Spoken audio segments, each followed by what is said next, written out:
आज हम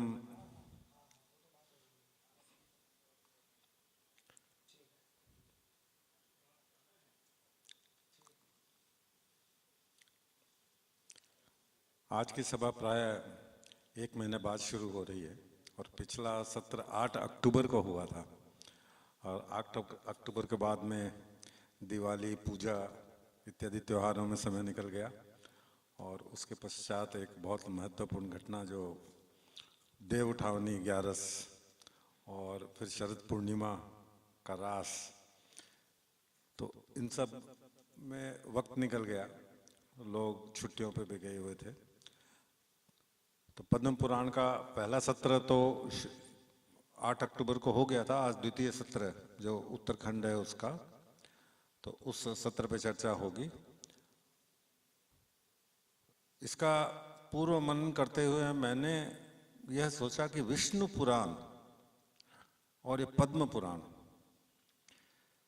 तो पद्मलोचन, कमल लोचन जैसे विष्णु जी के लिए आता ही है, राम जी के लिए भी आता है, तो इन दोनों में क्या अंतर है? तो मुख्य अंतर अगर साहित्यिक दृष्टि से देखें तो विष्णु पुराण तो पहले हमारे यहाँ हो गया है, हाँ, उसमें शायद 22-23 हजार श्लोक है।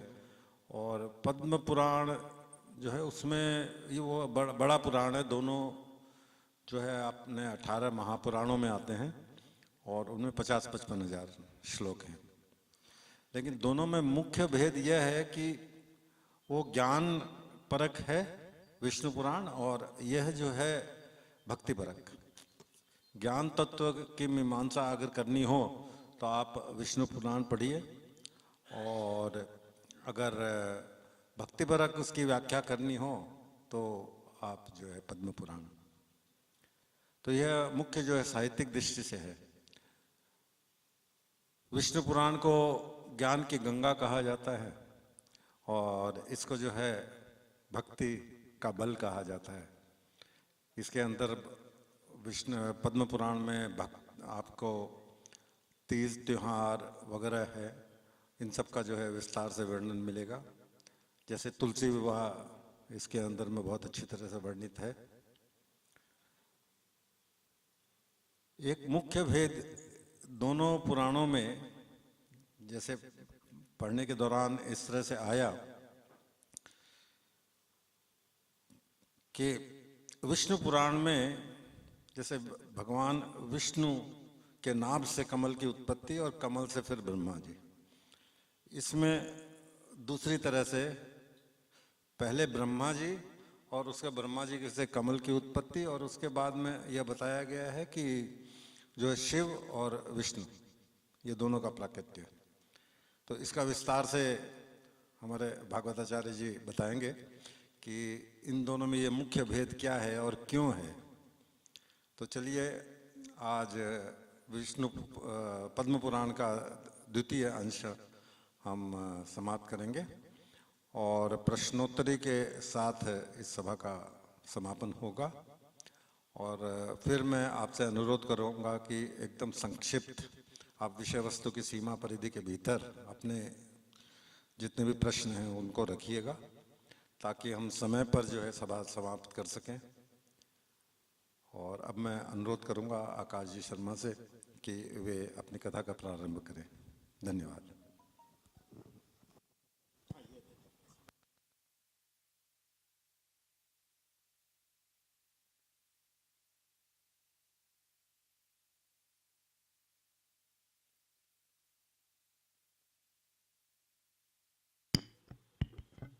हेलो। श्री गणेशाय नमः। वंदे देव उमापतिं सुरगुरुं वंदे जगत कारणं वंदे पन्नगभूषणं मृगधरं वंदे पशूनां पतिं वंदे सूर्य शशांक वहिनयनं वंदे मुकुंद प्रियं वंदे भक्तजनाश्रयं च वरदं वंदे शिवं शंकरम्।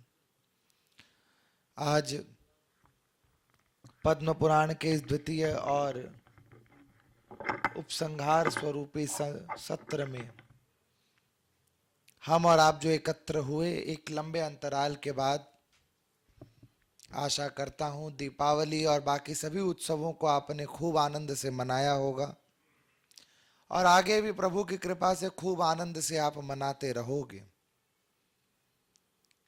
पद्म पुराण की विषय वस्तु जैसा कि हमारे झुंझुनवाला जी ने आपको प्रस्तुत की है और उन्होंने एक प्रश्न के साथ इस कथा को शुरुआत करने का हमें एक मान बिंदु दिया कि ब्रह्मा से उत्पत्ति हुई विष्णु और रुद्र की और एक अंश से उत्पत्ति हुई। स्थिति को समझे, ब्रह्मा विष्णु और महेश ये तीनों अलग नहीं है। अगर हम इन तीनों को अलग समझते हैं तो यह हमारी आध्यात्मिक भूल है। क्या कभी सूर्य और सूर्य की किरणों को आप अलग कर सकते हो? चंद्रमा और चंद्र रश्मियों को आप अलग कर सकते हो? जल और शीतलता को आप अलग कर सकते हो? अग्नि और उसके ताप को अलग कर सकते हो? उसी प्रकार ईश्वर का एक ही स्वरूप अनेक रूपों में जब विभक्त हुआ, उनके तीन मान बिंदु स्वरूप हैं ब्रह्मा, विष्णु और महेश। कहीं विष्णु से ब्रह्मा, ब्रह्मा से शिव, कहीं शिव से ब्रह्मा विष्णु, कहीं ब्रह्मा से विष्णु महेश, ये चलता रहता है। सृष्टि में आगे पीछे करके ये सारी घटनाएं चलती रहती। इस पर ज्यादा विवाद करके मंथन करके हमारा मस्तिष्क अपनी सीमाओं को पार नहीं कर सकता। सीधा सा मंतव्य यह है कि ये एक ही शक्ति के अलग अलग स्वरूप हैं, अलग अलग मनवंतर, अलग अलग कल्प में अलग अलग स्वरूपों की लीला को प्रकट करने के लिए ये विभिन्न विभिन्न रूपों में प्रकट होते हैं। सीधा सा मतलब इसका ये है, जैसे आप एक बैंक्वेट हॉल में जाओ, उसी बैंक्वेट हॉल में किसी की शादी होती है, किसी का बर्थडे होता है और किसी की शोक सभा भी होती है। हॉल तो वही है। अब आपको पता चले किसी जगह पे शोक सभा हुई है तो आप वहां जाके शादियां करोगे क्या? बोलो, नहीं करोगे। परंतु उस बैंक्वेट हॉल में जहां आप अपने जीवन में अपने पुत्र पौत्रों का विवाह करते हो, उस बैंक्वेट हॉल में कितने शोक सभाएं हो चुकी हैं आपको नहीं पता। ना आप पूछने जाते हो, ना सामने वाला बताता है, क्योंकि जब आप जाते हो तब आपको वो नवीन अवस्था में मिलता है। ठीक उसी तरह सृष्टि के प्रलय के बाद हमें जो नवीन सृष्टि प्राप्त होती है, नूतन स्वरूप में प्राप्त होती है। और यही पद्म की जो स्थिति है वैसी है, कीचड़ में निकलता है परंतु उस जल से अस्पृश्य रहता है। और क्योंकि ये पद्म पुराण भगवान की महिमा मंडन का एक विशेष ग्रंथ है, इसीलिए इस पद्म पुराण में भगवान की विशेष लीलाओं का प्रादुर्भाव है। हमने इसमें पूर्व खंड की कथाओं में भूमि खंड, सृष्टि खंड, स्वर्ग खंड की कथाओं को कवर किया था। आज पाताल खंड, उत्तरखंड आदि को कवर करेंगे। इस पुराण के अंदर विशेष करके हम सबको भगवान श्री राम का उत्तर चरित्र जो है, जो रामचरितमानस में भी हमें कहीं कहीं विक्षिप्त अवस्था में प्राप्त होता है, रामायण में विक्षिप्त अवस्था में दिखाया जाता है। श्री राम के लीलाओं को लेकर के जो लोगों में संशय बना दिया जाता है कि राम ने अपनी पत्नी को त्याग दिया, राम ने अपनी पत्नी के संग ये किया, वास्तव में क्या घटनाएं घटी, ये हमें इस पद्म पुराण से पता चलता है। एकादशी का व्रत आप लोग करते होगे, एकादशी करते हो।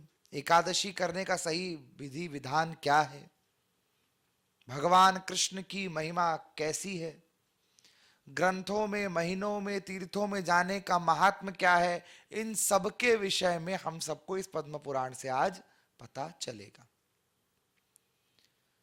तो पूर्व खंड की जो कथा है, भूमि खंड आदि की जो कथाएं थी, उनमें हमने बेसिकली इस बात को समझा कि भगवान की लीलाओं के लिए भगवान विभिन्न विभिन्न स्वरूप में अवतार धारण करते हैं। और हम सब जानते भी हैं, जब जब होई धर्म के हानि, बाढ़ई असुर धनुष अभिमानी, तब तब धारी प्रभु विविध स्वरूपा, हरे कृपा निधि सज्जन पीड़ा। अलग अलग रूप में भगवान प्रकट होकर के अलग अलग लीलाएं करके भक्तों को आनंदित और मनोरंजित करते हैं। वरना ईश्वर के लिए क्या संभव और क्या असंभव।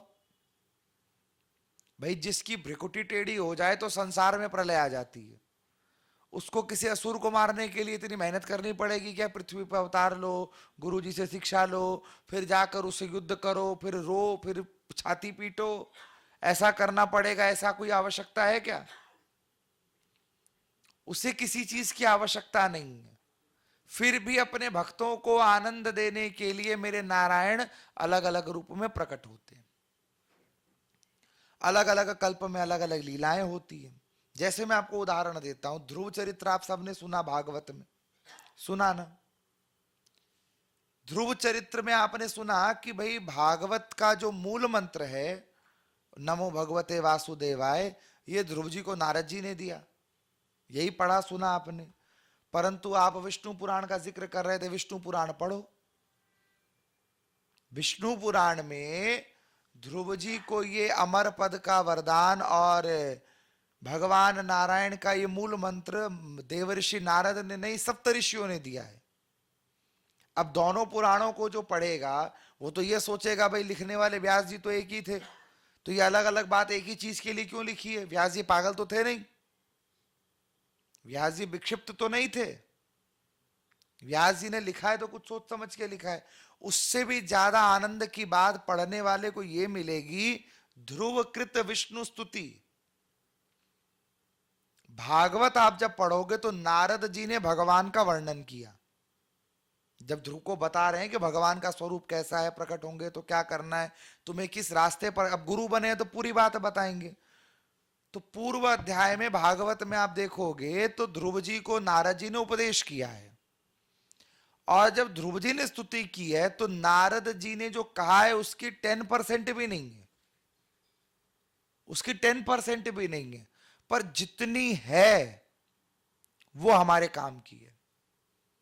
यहां पर एक बात परिलक्षित होती है कि ध्रुव जी ने एक शिष्य कलयुग में कैसा होगा उसकी परिकल्पना बताई है।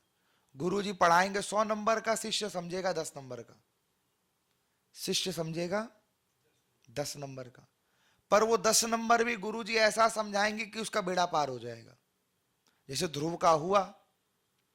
और सप्त ऋषियों की कल्पना में जब ध्रुव की कल्पना आई है सामने, जब ध्रुव जी की कथा आई है सामने, वहां पर ध्रुव जी ने वो स्तुति गाई है जो नारद जी ने भागवत में सुनाई है। जो यहां नहीं सुनाई भागवत में वो विष्णु पुराण में सुनाई है। यानी ध्रुव अपने आप में पूर्ण है, परंतु समाज को जिस समय जिस ग्रंथ में जिस भाव की आवश्यकता है उसके अनुरूप कथा का स्वरूप बदला गया। बात समझ में आई आपको? भागवत के माध्यम से गुरु शिष्य परंपरा कैसी होती है, शिष्य कितना समझता है, उसकी भाव को प्रकट करने के लिए नारद और ध्रुव का संवाद है। और भगवान विष्णु के परम पद की प्राप्ति कैसे होती है, भगवान विष्णु का परम पद कैसा होता है, इसके लिए विष्णु पुराण मिलती है। इन दोनों का सामंजस्य जब बैठाना होता है तब हमें पद्म पुराण का आश्रय लेना है। पद्म पुराण का आश्रय लेकर के आप जितनी एकादशी करते हो, हर एकादशी का एक महात्म्य है। अलग से किताब भी आती है एकादशी महात्म्य करके, अलग अलग प्रकाशन स्थलों से प्रकाशित होती है। उसमें इसी पद्म पुराण की कथा समाहित है कि इस एकादशी का ये महात्म्य, इस एकादशी का वो महात्म्य, इस एकादशी को करने से इसका उद्धार हुआ। और निर्जला एकादशी का तो सबने व्रत कथा सुनी होगी कि भीमसेनी एकादशी कहते हैं। ज्येष्ठ के महीने में आती है निर्जला एकादशी। हालांकि निर्जला कोई करता नहीं है, करते हो क्या आप लोग? आप करते हो, और कोई? पर नाम क्या है एकादशी का? निर्जला। किसने की थी सबसे पहले? भीमसेन ने। किसने बताया? भीम को किसने बताया? भीमसेन को बताया भगवान कृष्ण ने। भीमसेन बोला मैं एक दिन भूखा, आधे दिन भूखा रह जाऊं बहुत बड़ी बात है। भाई हर व्यक्ति का अपना एक शौक होता है, एक आदत होती है जिसको वो चाह कर भी बदल नहीं सकता। आपका भी शौक होगा कोई ना कोई। किसी को चाय पीने का शौक है, किसी को भोजन बनाने का शौक है, किसी को ऑफिस के काम करने का शौक है, हमको कथा सुनाने का शौक है। हमें तो कभी कभी लगता है कि हम बिगड़ गए हैं। हाँ, हमें कभी कभी लगता है ऐसा कि मंच मिला नहीं, माइक मिला नहीं कि राम कथा बाचनी शुरू कर देते हैं। कभी कभी हमारे साथी परेशान हो जाते हैं, तो हमें जैसे कथा सुनाने, हम अपने आप को रोक नहीं सकते उस चीज में। भीमसेन को भोजन करने का शौक है, और भोजन करने का जो शौक है, तो भगवान बोले देखो साल भर तो तुम 26 एकादशी कर नहीं पाओगे, तो तुम एक काम करो, साल भर की एक एकादशी करो, और जो ये एकादशी कर लेगा उसे साल की 24 एकादशी का पुण्य प्राप्त हो जाएगा। 26 का नहीं होगा, एकादशी टोटल 26 है। एकादशी कितनी है? 26, 12 महीने की और 13वीं पुरुषोत्तम मास की। अगले साल है पुरुषोत्तम महीना, मई के महीने में। तो एकादशी की महिमा यहां पद्म पुराण में हमें प्राप्त होती है। अब एकादशी करने की विधि क्या है? बहुत लोगों की आदत है, एकादशी व्रत कैसा करेंगे? सुबह उठेंगे सूर्योदय के बाद, जो साधारण जन साधारण एकादशी करते हैं, सूरज जब 8-9 बजे तक सर पर आ जाएगा तब तो वे उठेंगे। कोई 9-10 बजे तक स्नान करेंगे, स्नान आदि करने के बाद आज हमारा एकादशी का व्रत है, ये घोषणा करेंगे। हाँ, घोषणा करते हैं लोग। घोषणा करने के बाद में 12-1 बजेंगे तो उनको, उनका तो व्रत है तो उनको तो कुछ खाना नहीं है, पर कुछ खाना तो है, तो फल कटेंगे घर में। कोई सेब खाएगा, कोई संतरा खाएगा, कोई केला खाएगा, क्योंकि फलाहार अलाउड है। लूप होल्स तो लोग पहले खोजते हैं, कानून को नहीं छोड़ते। लूप होल है ना, फलाहार अलाउड है, तो वो फल खाएंगे। अब वो हो गया तो कुछ देर, 2 घंटा बाद दूध भी पी लेंगे, क्योंकि दूध में अन्न तो होता नहीं है। अब फिर 2 घंटा 3 घंटा बीतेगा तो चाय तो पी ही सकते हैं। फिर 2 घंटा बीत जाएगी, 3 घंटा बीतेगी तो कुट्टू का आटा आ जाएगा, उसकी पकौड़ियां भी बनेंगी, आलू का सीरा भी बनेगा। अब एक बात बताओ, इतना कुछ खाने के बाद आप कह सकते हो कि आपने व्रत किया? बोलो, आप कह सकते हो कि आपने व्रत किया? अपने दिल पर हाथ रख के बोलो, किसको धोखा दे रहे हो? अपने आप को। एकादशी व्रत का ये नियम है कि एक रात्रि पूर्व, यानी दशमी पूर्व रात्रि को सूर्यास्त के पहले जो खाना है खा ले। बहुत अगर भूख लगे रात्रि में तो कुछ हल्का फुल्का भोजन करे, ज्यादा नहीं खाए। एकादशी को सूर्योदय के पूर्व उठे, स्नान ध्यान आदि पूजन करके भगवान का संकल्प करे, घोषणा नहीं, संकल्प करे कि जो साधारण ब्राह्मणों के पास आपको मिल जाएगा, छोटा सा संकल्प होता है, और 2-3 बार प्रयास करोगे, हर एकादशी को करोगे तो रट जाएगा। उसमें अपना एड्रेस ही तो बताना है संस्कृत में भगवान को। आर्यावर्तांतर कालिका कुमारी क्षेत्र बौद्धावतारे ब्रह्म वैवर्तक देशे कालिका कुमारी क्षेत्र गंगा तीरे बंग प्रदेशे कलकत्ता नाम क्षेत्र। फिर अपने क्षेत्र का नाम ले दो, अमुक क्षेत्र स्थानो हम, अमुक गोत्रोत्पन्नो हम, अमुक शर्मा हम, वर्मा हम, गुप्तो हम, जो भी आप हो। श्री नारायण प्रीत्यर्थम एकादशी व्रत यथाशक्ति अहम करिष्ये। कितनी मेहनत लगेगी इसको करने में? 1 मिनट, उससे भी कम समय लगेगा, क्योंकि बोलना नहीं है ना जोर जोर से। 2-3 बार करके तो याद हो जाएगा। ये संकल्प हो जाए, आप सूर्योदय से जितना हो सके मौन व्रत रहो। भोजन का तो व्रत है, बोलने का भी व्रत करो। जितना हो सके बिना कुछ खाए पिए रहो। अगर नहीं चलता तो पानी पियो, पर यथाशक्ति बिना कुछ खाए पिए रहो। रात्रि में जागरण करो। एकादशी का आधा फल, पद्म पुराण कह रही है, एकादशी का आधा फल दिन में और आधा फल रात्रि में जागरण से मिलता है। यानी 24 एकादशी आपने की साल भर की, और 24 एकादशी में 24 एकादशियों में आप रात को सो गए, तो आपने साल की 12 ही की है एक तरह से। आधा फल तो चला गया सोने से। और फिर अगले दिन पुनः सूर्योदय के पूर्व स्नान करके अपने नित्य कर्म से निवृत्त होकर सूर्योदय से पूर्व पुनः संकल्प करके एकादशी व्रत का पारण तुलसी पत्र आदि लेकर करो, संभव हो तो किसी ब्राह्मण को भोजन कराओ, या फिर दान के लिए कुछ अन्न जिसमें चावल विशेष करके हो, इनका दान करने के लिए विशेष रखो। और त्रयोदशी लगने के पहले पहले एकादशी का पारण कर लो, तब आपकी एकादशी पूर्ण होती है। अब बोलो, इस एकादशी विधि से कितने लोग करते हैं? कितने लोग करते हैं? हम ऐसे लोगों को जानते हैं जो इस विधि से आज भी करते हो, गृहस्थ में है। हम महात्माओं की बात नहीं कर रहे, गृहस्थ में है। विधि तो ये कहती है। तो हम विधि विहीन आचरण करके अपने आप को भक्त की श्रेणी में रखते हैं। विधि विहीन आचरण हम ही कर रहे हैं ना, और अपने आप को भक्त कहे डोल रहे हैं। ये तो केवल एक व्रत के बारे में हमने बताया, और व्रत के बहुत से नियम है। क्रोध मत करो, दुर्विचार मत लाओ, यथाशक्ति ब्राह्मणों की सेवा करो। एकादशी को एक और नियम है, चावल नहीं खाते। अब इसके देखो, बहुत लोगों के मन में आता है चावल क्यों नहीं खाते। तो महाप्रभु श्री वल्लभाचार्य जी ने एकादशी को जगन्नाथपुरी में उल्टा लटका रखा है और कहा यहां पे चावल का ही भोग लगेगा। बोलो महाप्रभु वल्लभाचार्य जी महाराज की। इतना धीरे बोलोगे? बोलो महाप्रभु श्री वल्लभाचार्य जी महाप्रभु की। एक बार फिर बोलो, वल्लभाचार्य जी महाराज की, वल्लभाधीश की, श्री मदन मोहन लाल की। तो वल्लभाचार्य जी ने एकादशी को उल्टा लटकाया इसीलिए कि कलयुग है, ये कलयुग है। और यहाँ का कलयुग का भक्त प्रभु से मानो कह रहे हैं, प्रभु इतनी उम्मीद मत लगाओ कलयुग के मनुष्य से। ये सतयुग त्रेता द्वापर है जहाँ एक टांग उठा के लोग तपस्या कर लेंगे। यहाँ इनका बस चले, देखो तुमको भी हाथ पांव के बिना खड़ा कर रखा है। जगन्नाथ पे तुमको बिना हाथ पांव के खड़ा कर रखा है। तुम कलयुगी मनुष्य से उम्मीद मत करो कि एक टांग पे खड़ा होकर तुमको बुलाएगा। इसका मतलब होगा तो तुम्हारी जय जयकार करेगा, नहीं होगा नहीं करेगा। तो बीच का रास्ता निकालो। तो मानो वल्लभाचार्य जी के माध्यम से प्रभु ने एक तरह से एकादशी को वहां स्थानांतरित कर दिया कि जो यहां आकर महाप्रसाद पालेगा उसको चावल खाने का दोष नहीं लगेगा।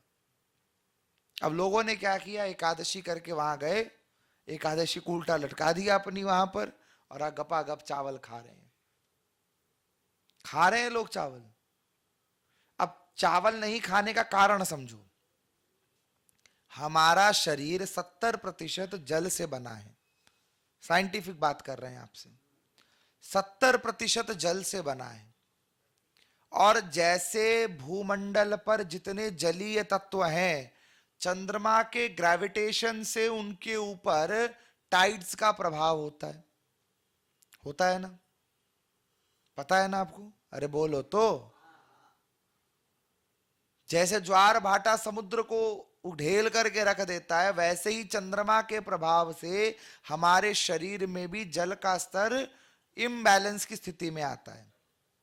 और एकादशी के दिन चंद्रमा ऐसे अक्षांश पर होता है, या तो वो सूर्य के एकदम निकट आने वाला होता है या सूर्य से सबसे अधिक दूरी पर होता है। क्योंकि एकादशी के 3-4 दिन बाद पूर्णिमा और अमावस्या होती है।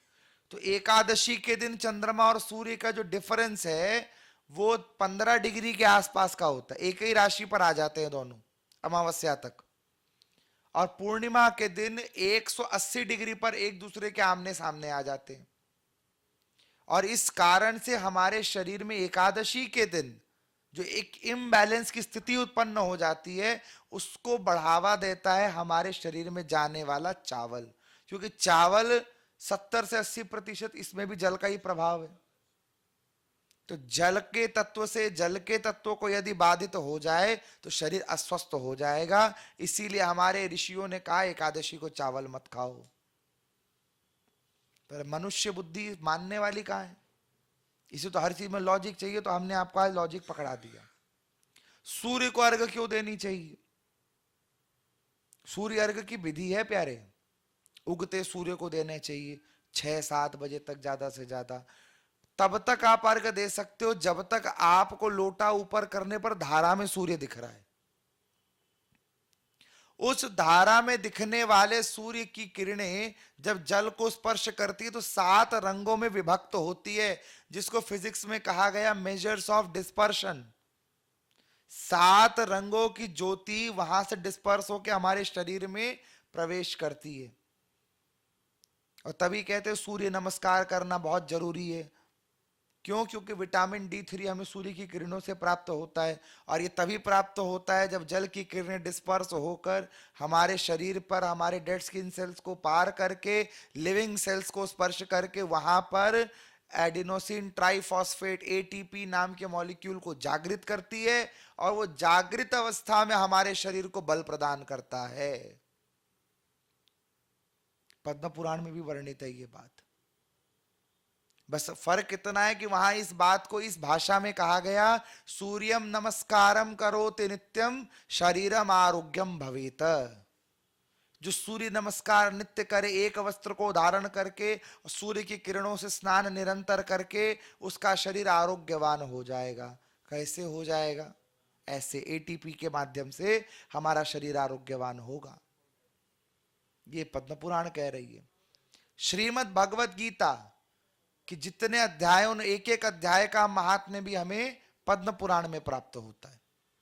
18 अध्याय हैं, 700 श्लोक हैं गीता जी में। इन सब का प्रभाव भी, इन सब का जो विकास है, ये भी हमें पद्म पुराण से प्राप्त होता है। और जो जगत में विख्यात है श्रीमद् भागवत महापुराण, उसके महात्म्य को भी हमें पद्म पुराण से ही प्राप्ति होती है। जो धुंधकारी गौकर्ण की कथा आप श्रवण करते हो, जिसके विषय में कहा गया, चिंतामणि लोर्क सुखम सुरद्रुह स्वर्ग संपदम प्रयच्छति गुरु प्रीतो वैकुंठम योगी दुर्लभम। जो ये बात कही गई कि चिंतामणि की चिंता को भी जो दूर कर दे, कल्प वृक्ष की कल्पना को जो पूरा कर दे, ऐसी गुरु कृपा है। और ऐसी गुरु कृपा को प्राप्त करने के बाद जीव जगत काल व्याल मुख ग्रास त्रास निर्नाश हेतवे श्रीमद् भागवतम शास्त्रम कलौ कीरेण भाषितम। ये पद्म पुराण का श्लोक है। कथा तो लोग भागवत में सुना रहे हैं, पर है ये मूल कथा पद्म पुराण से। परीक्षिते कथा वक्तुम सभायाम संस्थिते शुके सुधा कुंभम गृहीत्येव देवास्तत्र समागमन।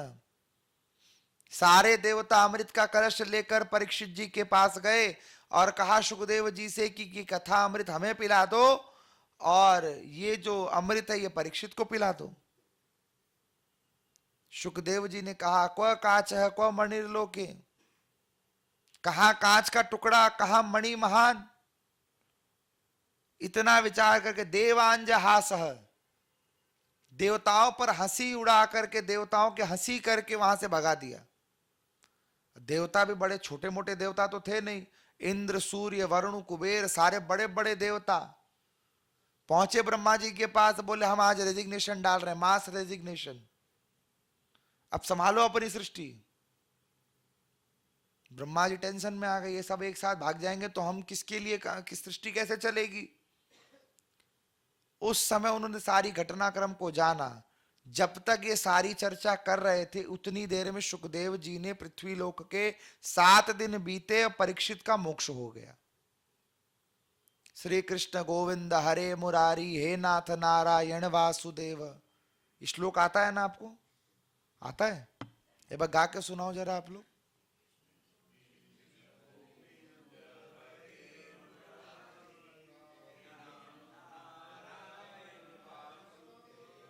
फिर बोलो, श्री कृष्ण गोविंद।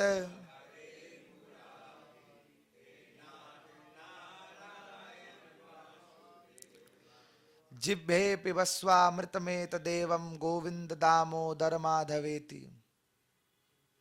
देहांत काले तो इदमेव जाप्यम गोविंद दामोदर माधवेति।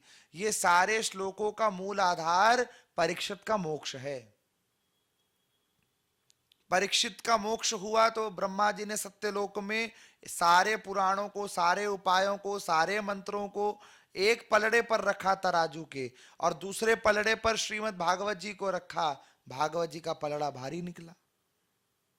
ब्रह्मा जी ने घोषणा कर दी, ये तो सारे पुराणों का सार लेकर बैठा है। पृथ्वी पर जब नारद की प्रेरणा से सनत कुमार उन्हें पुनः इस कथा का रसास्वादन कराएंगे, देवताओं तब तुम इस कथा को सुनोगे। सनत कुमारों से सुन लेंगे, लेकिन सुखदेव जी के मुख से कथा नहीं सुन पाए। सुखदेव की कथा जो है अति विचित्र, अति दिव्य, अति रहस्यमय, अति गूढ़ है। आप खुद विचार करो, सुखदेव जी ने जो कथा सुनाई 24/7, 24 घंटे 7 दिन तक सुनाई, ना वो रुके ना परीक्षित बोले कि भैया हमको कहीं जाना है, तब जाकर मोक्ष हुआ। और अभी वर्तमान में जो कथाएं होती हैं,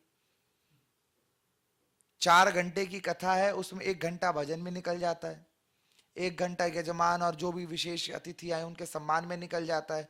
अब उस 2 घंटे में आप कितनी कथा सुन सकते हो और कितनी कथा हम सुना सकते हैं? बोलो, सुन सकते हो आप? क्या आपको आनंद आएगा? इसीलिए हमारे YouTube चैनल पे जाओगे, 6 घंटे से कम कोई की कथा ही नहीं है।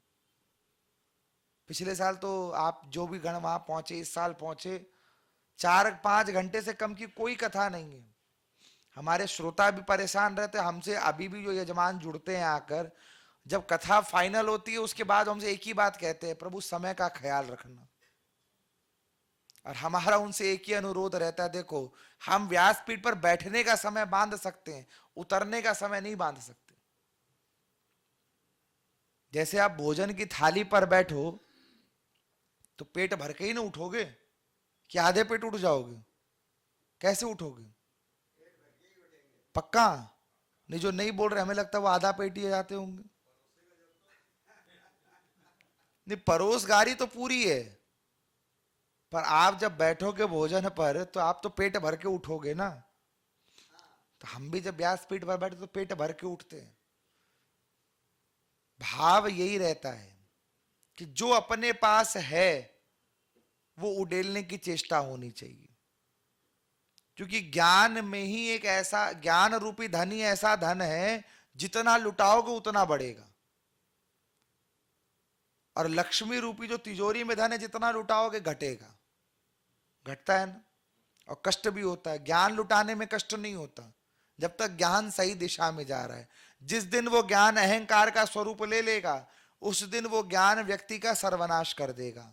जैसे इस ज्ञान ने देवताओं के ज्ञान का हरण किया, और यही कारण था कि भागवत के प्रारंभ में ही ज्ञान और वैराग्य को सुला दिया।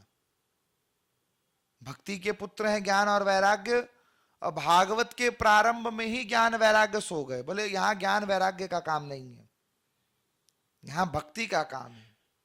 32 प्रकार के महापाप देवर्षि नारद ने कलयुग में बताए, जिनमें से एक पाप हम और आप सभी लोग करते हैं आगे पीछे करके। एक हस्तम कृतम प्रणामम सर्व पाप व्यपोहति।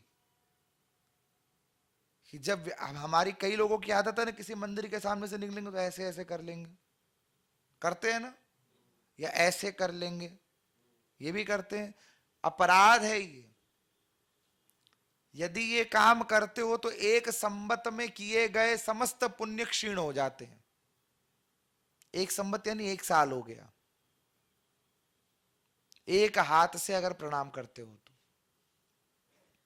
क्योंकि एक हाथ से भगवान आशीर्वाद देते हैं, एक हाथ से आशीर्वाद है, परंतु प्रणाम हमेशा 2 हाथों से। इसलिए चेष्टा करो। ये 32 महापापों में से एक पाप है। बाकी छोटे बड़े मिला के बहुत सारे पाप नारद जी ने बताए कि कलयुग में लोग अपने घर वालों के नहीं सुनेंगे, अपने साले की सुनेंगे। स्पष्ट वर्णन है वहां पर, कोई घुमा फिरा के नहीं लिखा हुआ। जो चोरी करेगा, जो मक्कारी करेगा, उसे लोग ज्यादा ज्ञानी समझेंगे। जो धर्मनिष्ठ होगा उसे लोग तिरस्कृत कर देंगे। साधुओं का अपमान करना महापाप है, स्वर्ण की चोरी करना महापाप है, किसी पर पुरुष या पर स्त्री पर कुदृष्टि डालना महापाप है। ऐसे कितने महापापों के बारे में बताया। ईश्वर को ना मानना महापाप है, ईश्वर को गलत तरीके से मानना महापाप है। अभी आपने देखा होगा, आए दिन किसी ना किसी के घर में जब हम कीर्तनों पर जाते हैं, आपने भी देखा होगा, किसी पे दुर्गा माता आ जाती है, किसी में भैरव बाबा आ जाते हैं, किसी में पितर देवता भी आ जाते हैं। देखा आपने कभी किसी पर? देखा सुना होगा ही। अच्छा, वो जिसके ऊपर आएंगे वो उसी के घर वालों के बारे में बताते हैं, मतलब डिसाइड करके आता है कि इसी को बोलना है और किसी को नहीं बोलना है। हमें ये विचार होता है कि भाई मल मूत्र से भरे इस शरीर में जिसके मन में भी भगवान नहीं बैठते 10 मिनट के लिए, उसके तन में भगवान आएंगे क्या? और हम ये सोचते हैं कितना बड़ा भक्त है, ये मीराबाई से बड़ा भक्त है, ये सूरदास से बड़ा भक्त है, ये नरसिंह मेहता से बड़ा भक्त है कि इसके भीतर भगवान साक्षात आ गए।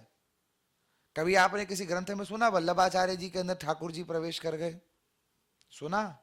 मीराबाई में भगवान प्रवेश कर गए, नरसिंह मेहता में भगवान प्रवेश कर गए, ध्यानु भगत में दुर्गा माता प्रवेश कर गई, कणप्प के अंदर भगवान शंकर प्रवेश कर गए, किसी में सुना आपने? पर आज का कलयुग है तो 32 महापापों में ये एक पाप है, भगवान को गलत तरीके से मानना। भगवान आकर ये बोल गए, और हम तो सोचते हैं आती भी दुर्गा माता है, गरजती बरजती भी।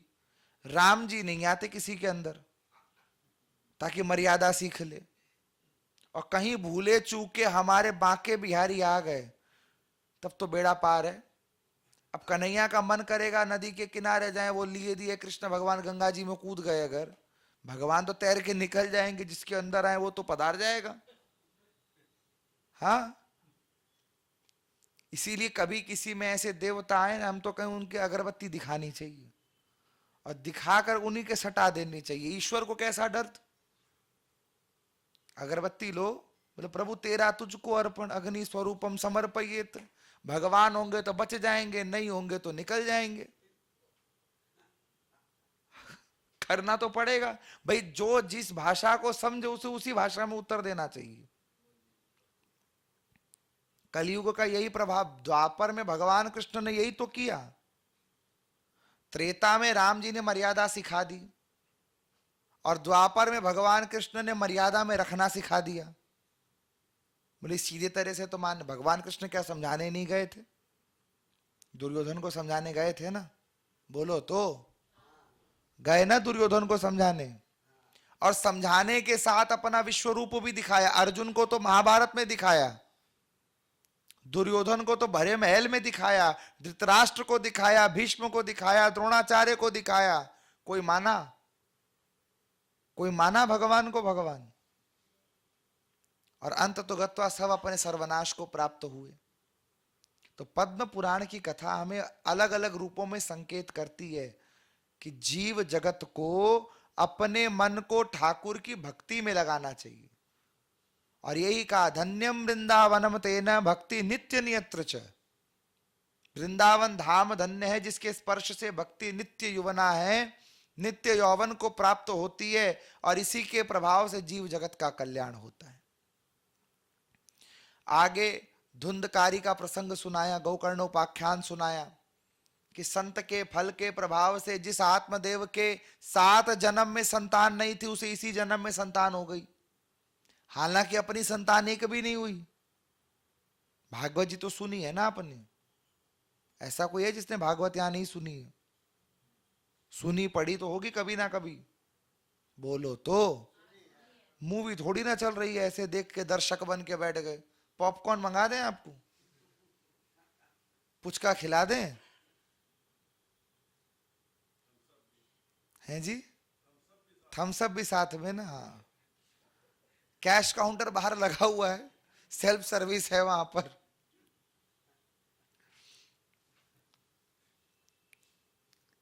ये जो श्रोता का, देखो श्रोताओं के लक्षण होते हैं। एक होता है काक श्रोता, एक होता है श्वान श्रोता, एक होता है हंस श्रोता, और एक होता है परमहंसीय श्रोता। तो जो परमहंसीय है वो कथा के मूल रहस्यों को ज्ञात करके ब्रह्म तत्व को जागृत करने का प्रयास करता है। जो हंस की श्रेणी वाला श्रोता है वो सुनता सब कुछ है, पर ग्रहण वो करता है जिसकी उससे लोक में सर्व भोगों की प्राप्ति हो जाए, सुख भोग की चाह रखता है। श्वान श्रेणी का जो श्रोता है वो निकृष्ट श्रेणी का श्रोता है, जो कथा में विघ्न उत्पन्न करे, जो कथा में पूर्ण रूप से केंद्रित ना हो, जो कथा में अच्छी बातों को छोड़कर सारी गलत बातों को पकड़ कर लिया है। जैसे लोग कथा में जाते हैं और कहते हैं भगवान कृष्ण ने रास किया, हम भी करें तो क्या दिक्कत है? हाँ, हम तो उनसे कहते हैं बिल्कुल करो, लेकिन उसके पहले भगवान ने बहुत कुछ किया था। उसके पहले भगवान ने गोवर्धन उठाया, तुम एक तो बिल्डिंगे उठा लो। भगवान ने तो पूरा गोवर्धन उठाया था।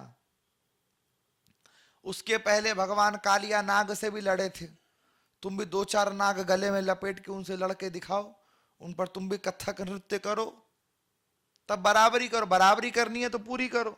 शंकर भगवान से बराबरी करते हैं। भगवान शंकर ने भांग पी ली, हम भी पी लेंगे तो क्या बुरी बात है? कहते हैं ना लोग। हम बोलते निश्चित तौर पर पियो, पर भांग पीने के पहले भगवान ने जहर पिया था। Go ahead.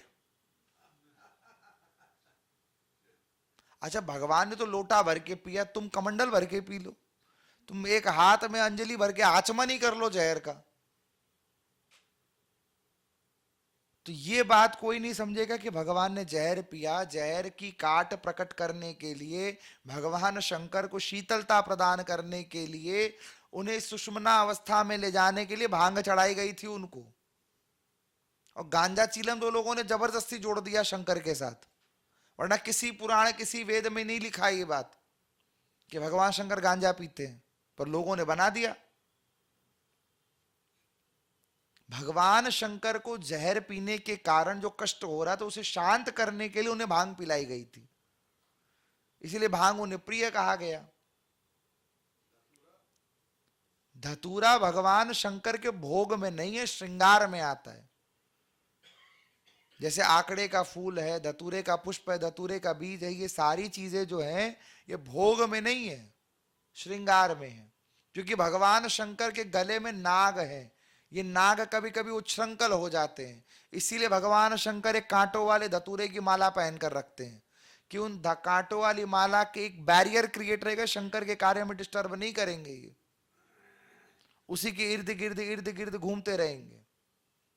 बहुत सी धारणाएं हैं, लेकिन लोगों को तो बस वही उसी कैटेगरी का व्यक्ति है। यही हम कहना चाह रहे कि वो उस कैटेगरी में जो शंकर भगवान की हो, चाहे कृष्ण भगवान की हो, चाहे राम जी की हो, चाहे दुर्गा मैया की हो, वो खाली नेगेटिव पॉइंट पकड़ेगा, वो श्वान की कैटेगरी में चला जाता है। उसको होता क्या है कि अलग अलग निम्न योनियां भोगनी पड़ती है।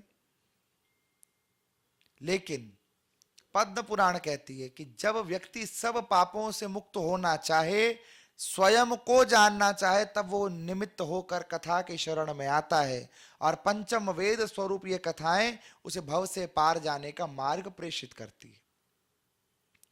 इसके आगे गौकर्ण उपाख्यान में गौ माता के गर्भ से एक बालक का जन्म हुआ है जी। अच्छा, काक वाला श्रोता वो जो कथा के बीच में, जैसे कौवे की चेष्टा क्या होती है? कौवे की चेष्टा आपने देखी है कभी? कौवे की चेष्टा होती है वो एक स्थान पर बारंबार वहीं चोट करेगा जहां पर गंदगी होगी। कौवा सफाई में नहीं जाता। और कौवे का दूसरा जो लक्षण है, पहला शुभ लक्षण है नित्य सतत चेष्टामय, और कौवे का जो दूसरा लक्षण है वो सतत गंदगी में ही विराजमान रहेगा। तो वो काक श्रोता वो श्रोता है जो कथा में आएगा जरूर, भक्ति दिखाएगा जरूर, चेष्टामय दिखेगा जरूर, पर उसकी चेष्टा कभी भी कथा से अपने आप को सुधारने की नहीं होगी, वो जहां है वहीं रह जाता है। वो है काक श्रोता। वरना विद्यार्थी पंच लक्षणम में काक चेष्टा बकुल ध्यानम, काक चेष्टा को सर्वप्रथम रखा गया। तो ये शुभ लक्षण है कि वो दिखेगा कह रहे भैया ये तो बड़ा भगत जी महाराज है, ये इतनी भक्ति करता है, इतनी कथाओं में जाता है, इतने मंदिरों में घूमता है, पर भीतर उसके गंदगी भरी है, वो कथा से भी दूर नहीं होती। वो है काक श्रोता। समझ में आई ये बात? तो गौकर्ण जी महाराज के विषय में हम जो बता रहे थे कि गौ माता के गर्भ से वो प्रकट हुए, और गौ माता के गर्भ से प्रकट होने के कारण कान उनके गौ के थे, शरीर मनुष्य का था, संत के फल के प्रभाव से प्रकट हुए थे, इसीलिए नाम पड़ा था गौकर्ण। उन्हीं के साथ उसी घर में आत्मदेव की संतान जो आत्मदेव अपनी समझ रहा था, जिसे धुंधली नाम की उसकी पत्नी अपनी बहन से ले आई थी, ये कहकर कि उसकी संतान है, उसका नाम था धुंधकारी। और कहा गौकर्णो पंडितो ज्ञानी धुंधकारी महाखल। गौकर्ण जी तो महाज्ञानी बने और धुंधकारी महापापी बना।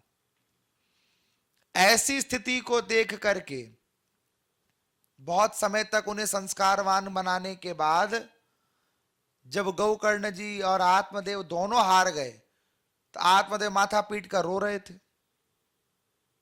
इससे अच्छा तो संतान नहीं होती, हो के भी ऐसी हो गई। आपने देखा होगा ना, जब घर में बच्चे का जन्म होता है तो घर वाले कहते हैं इसकी नाक तो दादी पे गई है, इसकी आंख तो मेरे पे गई है, इसकी होठ तो पापा पे गए हैं, इसका ये तो मम्मी पे गया है। कहते सुनते हैं, आपने भी किया ही होगा ये सब। बोलो हाँ, जोर से बोलो। किया है ना। और जब वही संतान बिगड़ जाती है तो एक ही शब्द निकलता है, पता नहीं नालायक किस पे गया है। यही कहोगे। उस समय नहीं खोजोगे कि नाक तो मेरे जैसी थी, होंठ तो उसके जैसे थे, मतलब वो भी वैसा होगा। Nobody ever thinks about it. सब ये कहेंगे कि भाई अच्छे समय पर तो तू हमारा है और बुरे समय में तो तेरी करनी है। तुम्हारी संतति अगर भगवान से दूर हो रही है, उसका तो दोष है, हमारा और तुम्हारा दोष भी है। क्योंकि तुम उन्हें कथा से जोड़ते नहीं, तुम उन्हें कथा में लाते नहीं, तुम उन्हें कथा घर में सुनाते भी नहीं। एंड देन यू एक्सपेक्ट कि वो श्रवण कुमार बन जाए, तो बहुत बड़ी विडंबना में, गलत फहमी में हो आप। यदि अपनी संतान को आपको कथाओं से जोड़ना है तो खुद पहले जुड़ो और वो कथा ले जाकर उन्हें परोसो। ये आप हमें जो देख रहे हो ना, यहां बैठ करके हम कथा सुना रहे, हमें भी किसी दादी जी ने कथा सुनाई थी बचपन में, तो वो इंटरेस्ट डेवलप हुआ, वो बीजारोपण करना पड़ता है। आज उस दादी जी का लगाया हुआ वृक्ष फल दे रहा है, दे रहा है ना। वो फल मीठा लग रहा है ना आपको? बोलो हाँ। ना बोलने का यहां ऑप्शन ही नहीं है। तो है जी, हाँ। अब वो तो देखो परिपक्वता के विषय के ऊपर की बात है। तात्पर्य कहने का ये है कि व्यक्ति जब शुरू से कथा से, संस्कारों से जुड़े। आप में से बहुत लोगों ने राम सुखदास जी महाराज का सत्संग किया होगा, सुना होगा, देखा होगा। और उनके द्वारा किया गया सत्संग, उनके द्वारा की गई वाणी आज भी लोगों के जहन में अमर है। कारण कि उन्होंने जिस प्रकार, जिस उम्र में उस समय के लोगों पे जो बीजारोपण कर दिया, वो आज भी फल दे रहा है। और हम और आप अभी तक शायद उस धारा से जुड़ नहीं पाए हैं, इसीलिए समय लग रहा है। तो पद्म पुराण में गौकर्ण जी महाराज के इस प्रसंग में, गौकर्ण जी तीर्थ यात्रा को चले गए, आत्मदेव चले गए जंगल में भागवत जी का अध्ययन करने, और भागवत पाठ करते करते आत्मदेव का उद्धार हो गया। गौकर्ण तीर्थ यात्रा में घर में बचे धुंधली और धुंधकारी। धुंधकारी ने एक एक करके पूरा घर लुटा दिया, सत्यानाश कर दिए घर का, संपत्ति का। एक दिन धुंधली कोई पीटने लगा, बोले धन दो। उस रात धुंधली बहुत रोई और कुएं में कूदकर आत्महत्या कर ली। हालांकि आत्महत्या लोगों को बहुत इजी लगती है, पर सच बताएं, गरुड़ पुराण की कथा में भी हमने इस बात को कहा था, आज पुनः दोहरा रहे हैं। आत्महत्या करने वाले व्यक्ति की मुक्ति इतनी साधारणतया नहीं हो सकती। गरुड़ पुराण यहां तक कहती है, आत्महत्या यदि किसी ने की है, उसका यदि व्यक्ति श्राद्ध करता है तो श्राद्ध करने वाले को भी ब्रह्म हत्या लग जाती है, उसका श्राद्ध भी नहीं करना चाहिए। ऐसी स्थिति बताई गई आत्महत्या करने वालों के लिए। महापापों का भी महापाप है, क्योंकि किसी के आत्महत्या करने से वह व्यक्ति ईश्वरीय विधि के विधान में खंडन उत्पन्न कर देता है। अब उस एक के पीछे अगर कोई कार्य जुड़ा है तो वो कार्य पूरा करने से पूर्व उसकी मृत्यु हो गई, उसने अपने शरीर का अंत कर लिया, प्राणांत कर लिया। अब उसको पुनः जीवन धारा से जोड़ने के लिए दो आत्माओं को और पृथ्वी पर लाना पड़ेगा, जो उसके माता और पिता बनेंगे। उसके लिए वैसा संबंध स्थापित करना पड़ेगा। तो पूरा सिस्टम हैंग हो जाता है भगवान का, पूरा सिस्टम हैंग हो जाता है। और ये तो अपनी बोलचाल की भाषा में अपनी इस बात को हैंग होना बता रहे हैं, पर साधारणतया इस बात को इस प्रकार से ही जानो कि आपकी इच्छा के बिना कोई आपकी वस्तु को नष्ट कर दे तो आपको कैसा लगेगा? बोलो, अच्छा लगेगा? बोले बहुत बढ़िया किया, मेरे सोने चांदी की गहने तूने नष्ट कर दिए, बहुत बढ़िया लाक्सी है, चोखो को लागा को थे कोई ना आपकी डायमंड की अंगूठी दे दो, पोर्तुगीज कट वाली, 25-30 लाख जीरा दाम हुआ, कोई 1-8 करोड़ की भी हुआ, और बिने ले जा रहे, वो बोले मैं तो गंगा जी में गाल दियो, चोखो लाक्सी के को नहीं लागा ना। कबीर दास जी यही तो कह रहे हैं, हीरा जन्म अनमोल था, कौड़ी बदले जाए। हीरे के समान ही तो जन्म है हमारा, और कौड़ी के समान हम बिता रहे हैं। समझो, समय रहते समझ जाओ, अभी भी कुछ बिगड़ा नहीं है। नित्यम प्रयतो नित्यम हरेर नामेव भजेत मानव, सतत कार्यरत संभवेन शंभुर प्रयतो भारत। कि जो व्यक्ति भारत देश में रहकर सतत कार्यरत होकर के भगवान नारायण का भजन करे, तो जिस प्रकार शंभु भगवान राम का ध्यान करके नित्य प्रयतम नित्यम कैलाश पर विराजमान रहते हैं, ऐसे व्यक्ति का सुयश भी सतत विद्यमान रहता है। और क्या चाहिए हमें? अमर होना चाहते हो? अमर अमर होना चाहते हो? नहीं, हो जाओ। बर्थडे में तो खूब गाते हो, तुम जियो हजारों साल, साल के दिन हो 50,000। सोचो अमर हो गए तो कैसा लगेगा? 50 आते आते तो आधे लोगों के घुटने बदल जाते हैं आजकल। हाँ, 50-60 में तो घुटने बदलने पड़ जा रहे हैं। और कुछ ऐसे भी ये भगवान के भक्त है जो 80-80, 90-90 साल तक बिना डेप्रिसिएशन के चल रहे हैं ना। जो बिना डेप्रिसिएशन के चल रहे हैं उसका कारण एक ही है, सतत धर्मनिष्ठ होकर आहार शुद्धि, विचार शुद्धि, कर्म शुद्धि, सतत कार्यरत रहना, यही उनके चलने का कारण है। और जो नहीं चल रहे नियम से, जो नहीं चल रहे संयम से, जो नहीं चल रहे डिसिप्लिन में, वो कभी घुटना बदलवा रहे हैं, कभी हड्डी बदलवा रहे हैं, कभी छल्ला लगवा रहे हैं, कभी ऑपरेशन करवा रहे हैं। भाई डिसिप्लिन नहीं होने से ही तो शरीर बिगड़ेगा। बिना आप डिसिप्लिन में बैठे बैठे शरीर को कुछ मस्ती तो सूझेगी नहीं कि चलो दिल आज बोलेगा धड़कना बंद कर देता हूं, थक गया हूं चलते चलते में। दिल बोलेगा क्या? किडनी बोलेगी क्या चलते चलते कि आज अपने नेफ्रॉन्स को मैं मना कर देती हूं? नर्वस सिस्टम थोड़ी ना बोलेगा आज अपने न्यूरॉन्स को शट डाउन कर देता हूं, 2 दिन में भी सो जाता हूं। बोलेगा क्या? वो तभी बोलेगा जब तुम उसे विवश करोगे। और फिर जो डॉक्टर बोलेगा वो तू करेगा। कभी वेल्लोर जाओगे, कभी कोयम्बटूर जाओगे, कभी कहां दौड़ोगे, कभी कहां दौड़ोगे, एक ही उम्मीद में कि प्रभु शरीर स्वस्थ कर दो, यही उम्मीद रहेगी। शास्त्र भी आज्ञा करते हैं, पहला सुख निरोगी काया। भगवान से यही प्रार्थना सतत होनी चाहिए कि प्रभु हमारे शरीर को निरोग करो। और यदि नहीं करते हो, प्रार्थना नहीं करते हो अपने शरीर पे कोई डिसिप्लिन, तो फिर तैयार रहो। किसी किसी को तो भगवान संकेत में समझा देते हैं, किसी किसी को डायरेक्ट अपने पास बुला के समझाते हैं। हाँ, किसी किसी को बुला के समझाते हैं।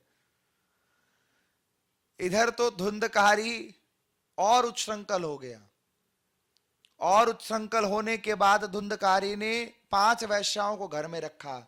एक दिन राजा के चोरी की तो 5 वैश्याओं ने मिलकर उसी का प्राणांत कर दिया, सारा धन लेकर भाग गई। ये 5 वैश्याएं जो हैं ये हमारी इंद्रियां हैं। क्या है ये? इंद्रियां। इंद्रियों के भोग तृप्ति के लिए तो हम कार्य करते हैं। आज ये मन कर रहा है देखने का, तो चलो देख कर आएंगे, भले ही शरीर में जान हो नहीं हो। इस चीज को छूने का मन कर रहा है, पास से देखने का मन कर रहा है, शरीर जाएगा ना वहां तक। आज कुछ खाने का मन कर रहा है, शुगर 300 के ऊपर जा रही है, पर गुलाब जामुन खाने से चूकेंगे नहीं। चूकेंगे क्या? एक में क्या हो जाएगा? हाँ, ये एक्सप्लेनेशन भी रहता, डिस्क्लेमर रहता है नीचे, एक में क्या हो जाएगा। इंद्रियों के भोग तृप्ति के लिए जैसे हम और तुम पागल रहते हैं, उसी तरह धुंधकारी रूपी मन जब हमारा हो जाता है, इंद्रियों की तृप्ति में लगा रहता है, तो इसका सत्यानाश होना निश्चित हो जाता है। और यही गोकर्ण बन जाए, यही इंद्रियां ज्ञान इंद्रियां बन जाए, कर्म इंद्रियां बन जाए, तो ये दृष्टि जो है ये भोग की तरफ नहीं योग की तरफ ले जाएगी। और कर्म पीछा नहीं छोड़ते प्यारे, कर्म तो हमारा साथ देते हैं, अब वो जन्म जन्म तक साथ नहीं छोड़ते। एक छोटी सी घटना आपको बताते हैं। एक व्यक्ति एक बगीचे के पास से जा रहा है और सामने आम का पेड़ दिखा, पके पके आम, बढ़िया खुशबू आ रही है। तो देखा किसने? आंख ने। अब आंख तो चल के जाएगी नहीं, चल के कौन गया? अब पैर चल के पहुंच गए, आंख देख रही है, नासिका आनंद ले रही है, पर तोड़ेगा कौन? हाथ तोड़े, पर हाथ तो इसका स्वाद ले नहीं सकते। स्वाद किसने लिया? जिह्वा ने। जीभ रख नहीं सकती है, रखेगा कौन? उधर। इतने में माली आ गया और दे डंडा मारा पीठ पे। पीठ ने पूछा, प्रभु मेरा क्या दोष था? देखा आंख ने, गया पैर तोड़ा, हाथ ने खाया, मुख ने रखा उधर ने, मेरा क्या दोष है इसके भीतर? भगवान ने भी उससे कहा, मानो सब कुछ तुम्हारी बात ठीक है, जब तुम पर चोट हुई तो आंसू कहां से निकले? यानी जिसने कर्म का प्रारंभ किया, अंत तो गत्वा उसको उसका भोग भोगना पड़ेगा। गौकर्ण जी के रूप में संत ने कृपा प्रसाद दिया, तो गौकर्ण जी ने धुंधकारी की मुक्ति के लिए भागवत को पृथ्वी लोक पर प्रकट किया। संत का कृपा प्रसाद है। गौकर्ण की कृपा से ही धुंधकारी मुक्त हुआ, गौकर्ण की कृपा से ही वहां उपस्थित सारे तुंगभद्रा के लोग मुक्त हुए, और गौकर्ण की कृपा से ही आज भी हम और आप भागवत की महिमा से मुक्त हुए जा रहे हैं। अब हो सकता है हमारे और आपके जाने के बाद हमारे जो आने वाली पीढ़ी है वो भागवत जी करा है, तो आज हम व्यासपीठ पर सुना रहे, उस दिन हम भी कहीं लटके हुए कथा सुन रहे होंगे। हो सकता है आप भी कहीं लटक कर कथा सुनोगे। होगा क्या ऐसा? अरे बोलो तो। हमारी तो गारंटी है भैया, हम तो नहीं लटकेंगे, तुम्हें लटकना हो लटको। हमें भरोसा है अपने गुरुदेव महाराज पर, हमें भरोसा है अपने ठाकुर जी पर, पेड़ पर तो नहीं लटकाएंगे। पर आपको कॉन्फिडेंस है अपने ऊपर, कितने बढ़िया कर्म नहीं है इसलिए पेड़ पर लटकना चाहते हो तो लटको, तुम्हें किसने रोका है? भारत आजाद देश है, पेड़ पर लटकना नहीं लटकना तुम्हारी फंडामेंटल राइट है। किसी के पिताजी की ताकत नहीं है आपको पेड़ पर लटकने से रोक दे। रोक सकता है क्या? लटकना है पेड़ पे? नहीं लटकना है। नहीं लटकना है तो उसके लिए कुछ करना भी पड़ेगा। क्या करोगे उसके लिए? है जी? भगवत ध्यान। वो कैसे होगा? वो कैसे होते हैं? वो कैसे होगा? वो कैसे होगा? इंद्रियों पर विजय। वो कैसे होगी? मन से। मन से तो होने का नहीं, होता तो अभी तक हो ही जाता है जी। सत्संग से। सत्संग अगर इतना सुलभ होता तो रामचरितमानस नहीं कहती, बिनु सत्संग विवेक न होई, राम कृपा बिन सुलभ न सोई। यानी सत्संग भी नहीं हो सकता इतनी आसानी से। ताले की भावे होवे है जी। राम की कृपा के योग्य हम और आप कहां? उसके लिए तुलसीदास जैसे घर छोड़ना पड़ेगा। अस्ति चरममय देहमम तासो ऐसी प्रीति होती जो श्री राम मह होती ना भव भीति। तुलसीदास जी डांट खा के भागे घर से, उसके बाद हनुमान जी की कृपा हुई तो राम मिले। हम तो उस श्रेणी में भी नहीं आते हैं जी। नाम जब, कौन सा नाम? कौन सा नाम? जो भी नाम नहीं होता, नाम नाम होता है। भागवत इसीलिए तो कह रही है नाम संकीर्तनम यस्य सर्व पाप प्रणाशनम प्रणामो दुख शमन तम नमामि हरिम परम। पर नाम कौन सा? हरिर नाम एवं हरिर नाम एवं हरिर नाम एवं केवलम। पर हरि के नाम भी तो हजार हैं। कौन सा नाम? कौन पकड़ाएगा? गुरु कहां मिलेगा? कहां मिलेगा? गली गली में गुरु फिरे, हमसे दीक्षा लो, स्वर्ग जाओ चाहे नरक पड़ो, हमें लिफाफा दो। हाँ, कैसे होगा? अध्ययन गोष्ठी, अध्ययन गोष्ठी पे तो हम डरा रहे हैं तुम्हें। अध्ययन गोष्ठी तो डरा रही है कि मुक्ति संभव नहीं, लटकना ही पड़ेगा, हमें तो लग रहा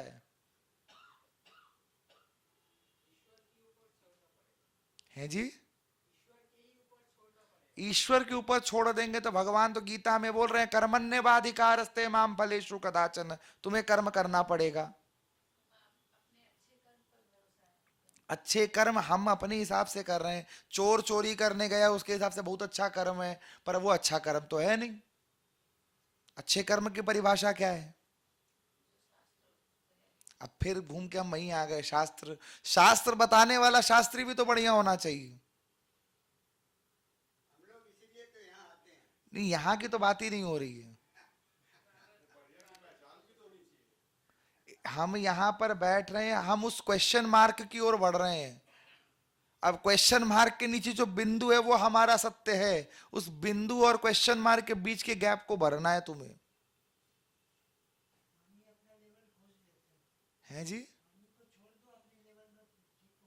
और पर वो पानी अगर ठहर जाए तो सड़ भी जाता है, उसमें कीड़े पड़ जाते हैं, तो ये तथ्य भी लागू नहीं होगा। अब बोलो।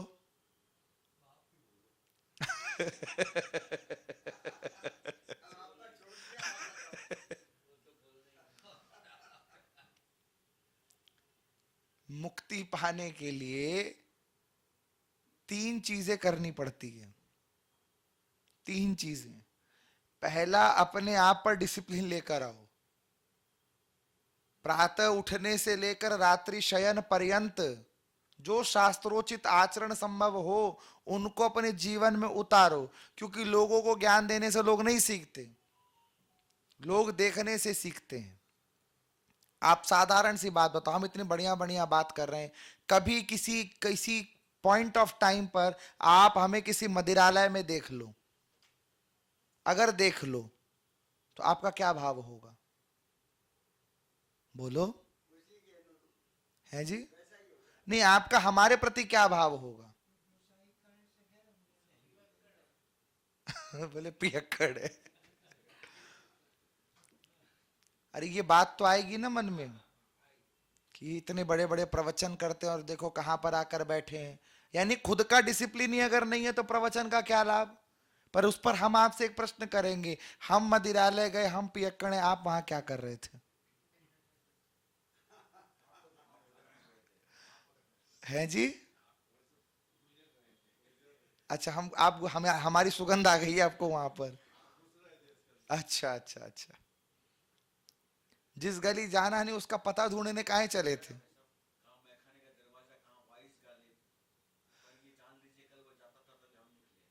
वो सारी बात ठीक है, पर हमारा जो तथ्य है कि भाई अगर आप किसी ज्ञान प्रदाता को, किसी वक्ता को गलत स्थान पर देखोगे तो आपके मन में उसके प्रति और उसके कहे वचनों के प्रति अश्रद्धा होगी कि नहीं होगी? बोलो हाँ। तो पहला चरण मुक्ति के लिए डिसिप्लिन, खुद पर डिसिप्लिन होना बहुत जरूरी है कि हमारा आचरण कैसा होना चाहिए। दूसरा चरण है गुरु चरणा आश्रय। गुरु चरणों का आश्रय लोगे तो मुक्ति का द्वार खुलेगा। अब वो गुरु कौन होगा? ऐसे नहीं कि किसी को भी मुंह उठा के गुरु बना लिया। जिस पर श्रद्धा बने, पहली चीज, जिस पर श्रद्धा बने, जिसके प्रति अडिग विश्वास जगे, जिसको ईश्वर के समतुल्य आप देख सको, और जो परंपरागत हो। ऐसे नहीं कि सबने कहा इसको बना लो और बना लिया। जो परंपरागत हो, किसी संप्रदाय से हो, जिसने विधिवत गुरुकुल में दीक्षा शिक्षा ग्रहण की हो, जिन्होंने विधिवत भगवत आश्रय लिया हो, जिन्होंने अपने गुरु का आश्रय लेकर के जनमानस को प्रभावित करने वाले प्रवचनों का आश्रय लिया। और ऐसे संतों की कमी नहीं है भारत में। श्री राम सुखदास जी एक समय पर हुए, वर्तमान में श्री प्रेमानंद जी महाराज हैं, है ना, श्री राजेंद्र दास जी महाराज हैं। ऐसे कितने महात्मा है पृथ्वी लोक पर इस समय पर भी। ऐसे संत महापुरुषों से दीक्षा लो और उनके वचनों का विधिवत पालन करो। और तीसरा है प्रभु के प्रति अटूट श्रद्धा, क्योंकि गीता में भगवान कह रहे हैं शरणागतम अहम निश्चयम, जो मेरे निश्चित रूप से शरणागत हो जाता है मैं उसे अवश्यमेव मुक्ति प्रदान करता हूं। इस प्रकार मुक्ति का सार बनता है। और इतना सब कुछ करके भी कुछ नहीं मिले अगर, तो जीवन पर्यंत भगवत नाम का आश्रय लो। और नाम कौन सा? जो गुरुजी प्रोवाइड करें आपको। कोई भी मन आज राम राम किया, कल कृष्ण कृष्ण किया, परसों शिव शिव किया, नाम में भेद नहीं है परंतु स्वरूप में भेद है। परलोक में भेद नहीं है, लोक में भेद है। अब प्रधानमंत्री जी जो हैं भारत के, वो बनारस के एमपी भी तो हैं, है ना। और आप अगर बनारस से बिलोंग करते हो तो आप जाकर उनसे चिट्ठी देकर एक एमपी के तौर पर नहीं मिल सकते, आपको बतौर प्रधानमंत्री ही उनसे मिलना होगा। मिलना होगा कि नहीं? अब प्रधानमंत्री बनने के बाद उनके पास एमपी का दर्जा भी है, लेकिन उनका उच्च दर्जा मूल स्वरूप क्या है? प्रधानमंत्री का। उसी तरह से ब्रह्मा विष्णु शिव ये प्रधानमंत्री के लेवल पर अगर जाओ तो एक ही है, परंतु जब तक हम लोक सीमा में बंधे हुए हैं, इनके स्वरूप में भिन्नता है, पूजा पद्धति में भिन्नता है, और उन भिन्नताओं का हमें पालन करना होगा। पद्म पुराण में यही सिखा रही है कि निश्चित तौर पर गुरु के द्वारा दिया गया नाम वो ही तुम्हें मोक्ष प्रदान करेगा, चाहे वो राम हो, कृष्ण हो, कोई नाम हो। पद्म पुराण इसके पीछे एक कथा भी सुनाती है, जहां पर एक किसान था खेत में काम करने वाला। अब उससे किसी ने कह दिया गुरुजी से मंत्र, जैसे हम अध्ययन गोष्ठी में कह रहे हैं मंत्र लो गुरुजी से जा करके, उससे किसी ने कह दिया गुरु से मंत्र लो। महात्मा आए बड़े प्रसिद्ध वहां पर। अब किसान था, बड़े छोटे दर्जे का था, तो किसी ने उसे गुरुजी के पास जाने नहीं दिया। बहुत प्रयास किया, अब 2 दिन बचे हैं गुरुजी के जाने में। तो आखिरी दिन इसने विचार किया कि दिन भर तो लोग घेरे खड़े रहते हैं, परंतु सुबह सवेरे ब्रह्म मुहूर्त में गुरुजी शौचाचार के लिए जाएंगे, वहां तो अकेले होंगे, वहीं पकड़ूंगा गुरुजी को। निष्ठा थी अगले में। अब गए गुरुजी, जैसे खेतों की तरफ बढ़े, जैसे गुरुजी ने अपना कमंडल लोटा धरा, ये लोटा लेके गायब। अब गुरुजी भीतर झाड़ियों से चिल्लाए मेरा लोटा कौन ले गया, मेरा लोटा कौन ले गया। बोला गुरुजी लोटा मैं लेके यहां बैठा हूं, लेकिन पहले मंत्र दो। बोले ये कोई जगह है, ये कोई परिस्थिति है मंत्र लेने की? बोले गुरुजी नहीं, परिस्थिति नहीं तो परिस्थिति बना, हमें तो मंत्र यही चाहिए, हमें मालूम है यहां से जाने के बाद डंडे और मारोगे, मंत्र तो दोगे नहीं। गुरुजी को इतना क्रोध आया, गुरुजी 2 मिनट मौन बोले धत गमोचन। क्या बोले? पूछा गुरुजी कौन सा मंत्र बोले?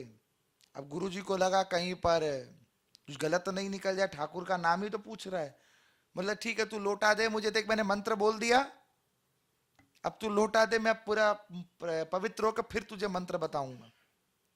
भोला भाला था, लौटा दिया। गुरुजी पवित्र आचार्य से होकर आए, इसकी निष्ठा पर प्रसन्न भी हुए कि देखो 6 दिन से बेचारा मेरे पीछे पड़ा है पर नहीं मिल रहा है।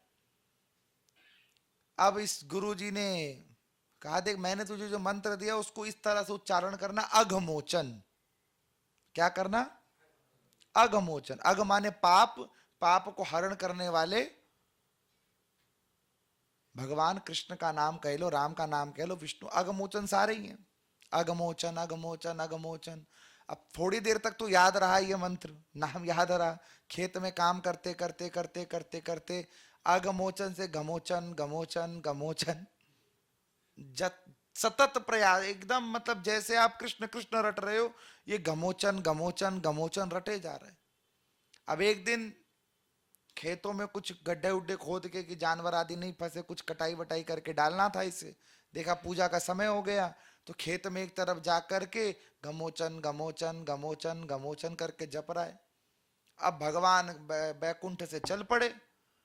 माता लक्ष्मी बोली, प्रभु किधर? बोले जा रहे हैं भक्त को दर्शन देने। बोले हमें भी दर्शन कराओ। कौन से नाम को जप रहा है? बोले ये हमारा नया नाम है, ये हमारा नया नाम है। बोलो कौन सा? बोला घमोचन। अब माता लक्ष्मी ने पूछी, प्रभु ये कैसा नाम है आपका? तो प्रभु ने कहा, देखो ये भक्त वत्सलता के अब नाम स्वीकार कर रहे, रहस्यमय नाम है हमारा। माता लक्ष्मी ने दिव्य दृष्टि से ध्यान लगाया तो पूरी परिस्थिति जान ली। अब लेकिन प्रभु के साथ जाना है, प्रभु की बात की अवहेलना नहीं करनी, तो कहा प्रभु मैं परीक्षा करूंगी इसकी, फिर दर्शन देना। ठीक है कर लो। भीतर गए जहां पे वो भगवान का घमोचन घमोचन घमोचन घमोचन रटे जा रहा है, रटे जा रहा है। रटते रटते माता लक्ष्मी आई जोगन बन करके, अरे बाबा किसका नाम जप रहा है? प्रभु तो बाहर खड़े, प्रभु तो भीतर आए नहीं। इसने माता जी को देखा नहीं, घमोचन घमोचन घमोचन माला किए जा रहे हैं। 10-15 बार माता, अरे बोलता क्यों नहीं है? बोलने में कोई पाप लग रहा है तुझे? एक बार बता दे किसका नाम जप रहे, काय का नाम है घमोचन घमोचन। क्रोध में भर गया और सीधे कहा, तेरे धनी का नाम जप रहा हूं, धनी का नाम, पति का नाम जप रहा हूं। माता लक्ष्मी बोली, पक्का ये दिव्य दृष्टि वाले, इसे कैसे पता चला मेरा पति है? इसने तो पीछे पलट के देखा भी नहीं। फिर बाहर आई माता लक्ष्मी, प्रभु पक्का भगत है, लेकिन मन नहीं भरा, एक बार और टेस्टिंग करूंगी। ठीक है, एक काम करो, आप यहाँ गड्ढे में छुप जाओ, कहीं आपको देख लिया तो भाव बदल जाएगा। वापस आई, अरे तूने कहा तू मेरे पति का नाम जप रहा है, पर तू ये तो बता मेरा पति है कहां पे? अब ये तो घमोचन घमोचन, अरे बताता क्यों नहीं? घमोचन घमोचन घमो, अरे बोल दे कहां है मेरा पति, बोलता क्यों नहीं है? क्रोध में उठ के खड़ा हुआ, अरे बाहर जाके देख ले, गड्ढे में पड़ा होगा तेरा पति कहीं पर। इतना सुनते ही तो माता लक्ष्मी भागी भागी गई, प्रभु अगर मैं और 10 मिनट खड़ी रहे कहीं श्राप राप ना दे दे मुझे, चलो जल्दी चलो। अब प्रभु भीतर आए और दिव्य रूप में दर्शन दिया। अब माता लक्ष्मी बोली, प्रभु इसको वरदान बाद में देना, पहले ये बताओ इस नाम की महिमा क्या है, घमोचन नाम की महिमा क्या है? तो प्रभु ने बताया कि एक समय जब मैं वृंदावन में लीलाएं कर रहा था, कृष्ण रूप में था, तो उस समय पर मैं माखन की मटकी में से दोनों हाथ घुसा के माखन निकाल रहा था। अब मटकी में दोनों हाथ सरक तो गए धीरे धीरे अंदर, अब निकल नहीं रहे माखन के हाथ। इतने में मैया आ गई। अब मैया ने पूछे, लाला जी क्या कर रहे हो? मैया धूप में मेरे हाथ बहुत गरम गरम हो गए तो मक्खन में डाल के ठंडो कर रहा हूं। अच्छा लाला, नेक बाहर तो निकाल। अरे ना मैया, मैं बाहर निकालूंगा तो काले पड़ जाएंगे। क्या पड़ जाएंगे? काले पड़ जाएंगे। मैया बोली, धत घमोचन, काले पड़ जाएंगे? बस तब से ही हमारा नाम घमोचन पड़ गया। हालांकि ये लीला कहीं हुई नहीं थी, पर अपने भक्त वत्सलता में भगवान ने लीला मानो प्रकट कर दी हो, और नाम पड़ा भगवान का घमोचन।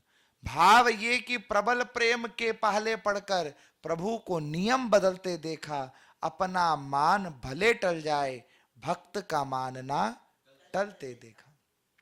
इसके आगे फिर भागवत जी की महिमा, भागवत जी के महात्म्य के बारे में कहा, इत्तेषा वांगमय मूर्ति प्रत्यक्षा वर्तते हरि, साक्षात भगवान कृष्ण का वांगमय विग्रह है। फिर पद्म पुराण में आगे उत्तरखंड की ओर भगवान श्री राम का उत्तर चरित्र, जहां शत्रुघ्न द्वारा लवणासुर आदि का संहार है और संहार के बाद मथुरा की स्थापना करवाई है। मथुरा के अंदर में जो स्थापना का रहस्य, जो नामकरण का रहस्य है, मथुरा का नाम मथुरा क्यों पड़ा? पहले इसका नाम था मधुवन, क्योंकि मधु नाम का असुर रहता था, उसी का पुत्र था लवणासुर। और फिर उसी का वध करने के बाद भगवान राम का नाम ही लेते रहे इसमें रहने वाले लोग, इसीलिए इसके नाम के पीछे उल्टा नाम डाला। तो राम का उल्टा करो तो क्या बना? मरा। अब बीच में लगा दिया थू, क्या हो गया ये? मथुरा। तो मथुरा में उल्टा पढ़ते मथुरा मथुरा मथुरा मथुरा, तो बीच बीच में राम राम राम राम सतत उच्चारण होता है। बोले राम राम का उच्चारण होगा तो थू का क्या मतलब है? बोले थू उनके मुंह में जो राम राम नहीं रटते, थू उनके मुंह में जो राम राम नहीं रटते हैं। सप्तपुरियों में एक पुरी है मथुरा। माता जानकी के साथ अश्वमेध यज्ञ करने का भाव भी पद्म पुराण में मिलता है, जहां पर कर्मकांड का एक विशेष विधान है। जो भी प्राणी गृहस्थ में है, जो पुरुष गृहस्थ में है और गृहस्थ में रहकर हवन कर्म कांड जितने करता है, बिना पत्नी के वो कर्मकांड नहीं कर सकता, आज्ञा नहीं है उसे। यानी आप पुरुष होकर अगर कर्मकांड में बैठे हो, शादीशुदा हो, तो आपकी पत्नी आपके दाहिने बैठनी जरूरी है। राम जी बोले हमारी माता जानकी तो है ही नहीं, क्या करें? तो कहा उसके दो विधान हैं। पहला विधान ये कि आप उनको लेकर आओ, नहीं ला सकते हो तो उनकी मूर्ति सोने की बनवाओ। तो राम जी ने सोने की मूर्ति बनवा दी, उसमें प्राण प्रतिष्ठित किए। इससे माता जानकी क्रुद्ध हो गई और धरती में समा गई। कलयुग में इसी विधान को महात्माओं ने बदल करके कहा, यदि किसी कारणवश पुरुष के साथ उसकी पत्नी वहां उपस्थित नहीं है तो कुशा में डोरी बांधकर उससे उसका गठजोड़ा करवाकर पत्नी का आवाहन किया जाता है। आप समझ रहे हो? अभी तक आपने देवी देवताओं का आवाहन सुना होगा, पद्म पुराण में आप सुनोगे पत्नी का आवाहन होता है और उस दुर्वा में समाहित की जाती है, एक भाव दृष्टि से कि भाई तुम भी यहां पर उपस्थित हो जाओ और हमारे इस कर्मकांड को सफल करो। और आजकल तो फोन की सुविधा, वीडियो कॉल पर बगल में लोग बैठा लेते हैं। अभी हम कथा कर रहे थे ना पितृपक्ष में, एक यजमान ऐसे ही थे, पत्नी बैठी है लंदन में, फिर देवता बैठा कलकत्ते में। पूछा भैया अब आप तो कहते हो कि कर्मकांड तो ऐसे होगा नहीं, पूजा ऐसी होगी नहीं, क्या करे? हमने दुर्वा में प्रतिष्ठित करवाने का विधान बताया। बोले ये तो करेंगे पर उसको हम बुला भी लेंगे। और जब तक पूजा चली वो टैबलेट पर वीडियो कॉल करके देवी जी बगल में बैठी थी।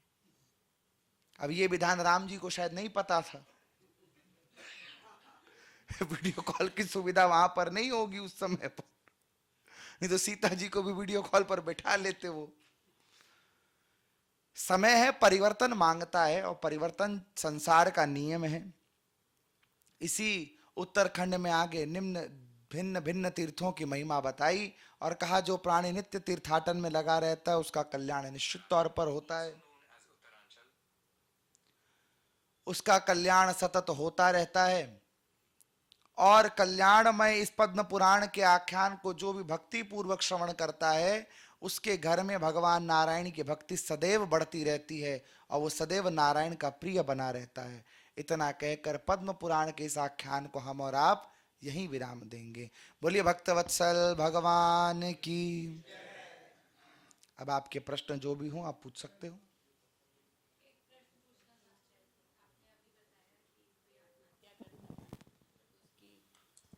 उसकी अंत्येष्टि भी अगर उसके घर में करते हैं तो उनको भी ब्रह्म हत्या का पाप। तो अगर किसी बच्चे के पिता ने आत्महत्या कर ली तो क्या वो अपने पिता का अंत्येष्टि कर्म नहीं करेगा? देखो गरुड़ पुराण का आधार लेकर हम बढ़े तो शास्त्र इस बात में स्पष्ट यह आज्ञा करता है कि ऐसे प्राणी का कोई भी कर्म समाज को नहीं करना चाहिए। गरुड़ पुराण ये कहती है, पर क्योंकि मनुष्य का एक स्वभाव है कि वो अपने प्रियजनों को किसी भी रूप में खोए पर उसे खोने का अद्भुत डर बना रहता है और सदैव उस डर को लेकर के, वो उस भाव को लेकर के उसकी अंत्येष्टि बड़े अच्छे तरीके से करना चाहता है कि भले ही उसने जीवन में ऐसा कर्म कर लिया परंतु मृत्यु के बाद तो उसे सदगति मिले। हालांकि आत्महत्या करने के कारण उसकी सदगति होने में संशय है। हाँ, लेकिन उसके पीछे तो उसके पुत्र हैं जो है वो पुत्र ने कर दिया परंतु इसने समय से पूर्व ऐसा कर्म किया है। इसके कारण उसके श्राद्ध को लेकर के बहुत से विविध विधान शास्त्रों ने दिए हैं, बहुत विविध व्रतों का अनुष्ठान बताया है उसके लिए, और निश्चित तौर पर उसके लिए नित्य भागवत का यदि पाठ हो तो वो उस ब्रह्म हत्या के दोष से बच सकता है। नहीं, नियति में भगवान आत्महत्या नहीं लिखते हैं। आत्महत्या करने का मतलब ये नहीं जिसने अपनी निज इच्छा से कर लिया हो। ईश्वर के विधान में आत्महत्या नहीं है। और कोई?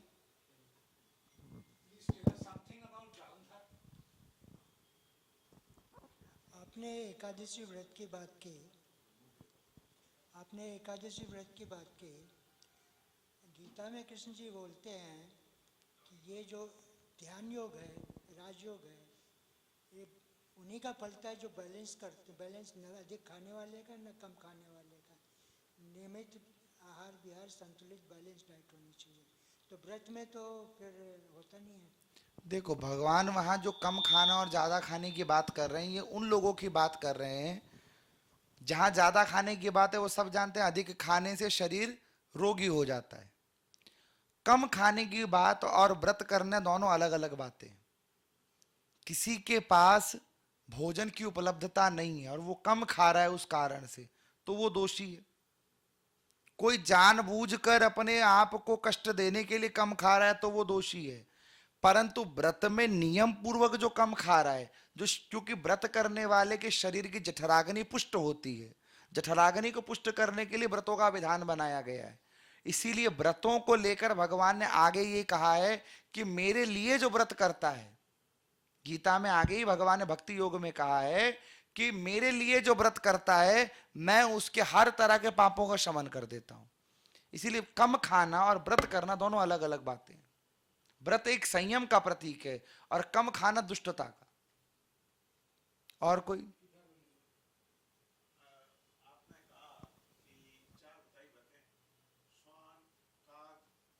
हंस और परमहंस।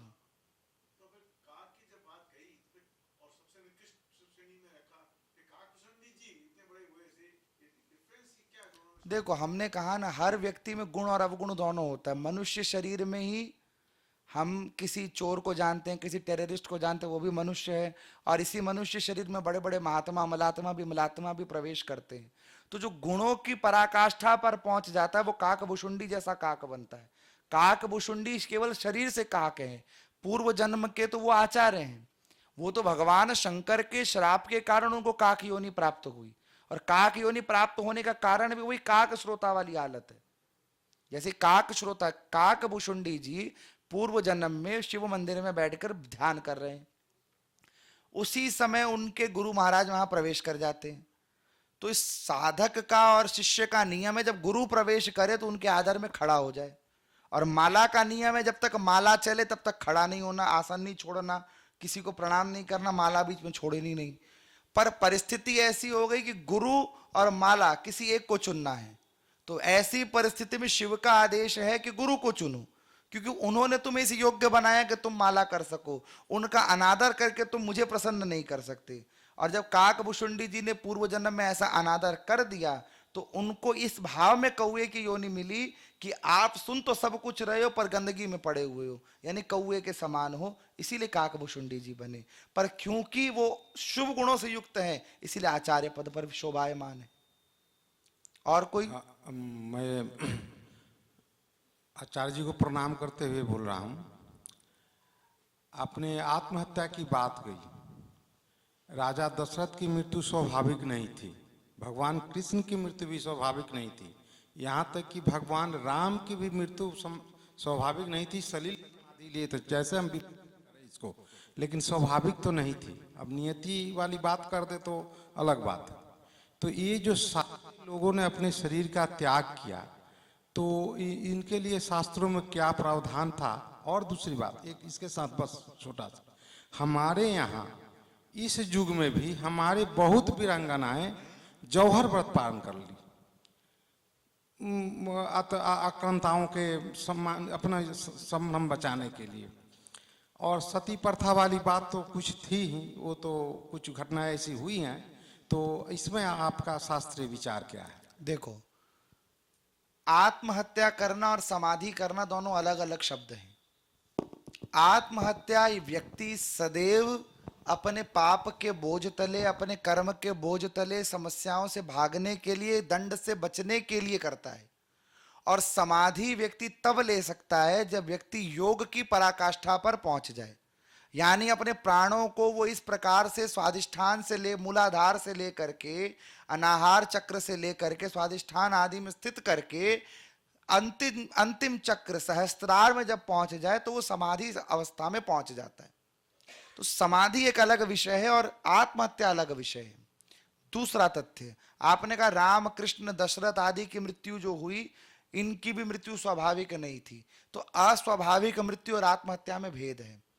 भगवान राम ने अपने शरीर का विसर्जन किया, भगवान कृष्ण ने अपने शरीर का विसर्जन किया। दशरथ की मृत्यु हृदय घात के कारण हुई। इन्होंने आत्महत्या की श्रेणी में जाकर पाप नहीं किया। आप कहोगे राम जी ने तो सरयू में अपने शरीर को छोड़ दिया, क्योंकि काल स्वयं उनके निकट प्रवेश करके बैठा था। और भगवान राम चूंकि स्वयं में परमेश्वर हैं, भगवान राम तो अपने घर में स्थान में वास कर रहे हैं। भगवान राम नारायण स्वरूप, नारायण यानी नार, जल में अयन यानी शयन करने वाला, वो भगवान नारायण अपने निज स्वरूप में गए और वहां से पुनः प्रकट हुए। ऐसा नहीं कि वहीं रह गए, राम रूप को वहां छोड़कर नारायण रूप में वहां प्रकट हुए। भगवान कृष्ण को भी जब बहेलिया ने तीर मारा तो भगवान ज्योति रूप में परिणित हुए और वो ज्योति रूप भागवत में आकर समाहित हुई। इसीलिए कहा इत्तेषा वांगमय मूर्ति प्रत्यक्षा वर्तते हरि। राजा दशरथ को श्राप लगा, पुत्र मोह में इनके प्राण निकलेंगे। इन्होंने अपने आप अपने हृदय पे घात करके नहीं निकाला, वो नहीं चाहते थे कि प्राण निकले, परंतु नियति का चक्र कुछ ऐसा बना कि इनवॉलेंटरीली इनके प्राण इनके शरीर से निकल गए। अब बात हुई जौहर की। तो जौहर जो हमारी वीरांगनाओं ने किया वो आक्रांताओं से बचने के लिए, यहां पर भी उनकी स्थिति जो है वो समाधि के बराबर ही है। क्योंकि आत्महत्या सदैव, हमने पूर्व में कहा, दंड से बचने के लिए, और समाधि अपने परम लक्ष्य को प्राप्त करने के लिए है। तो जौहर भी समाधि की श्रेणी में रखा गया है।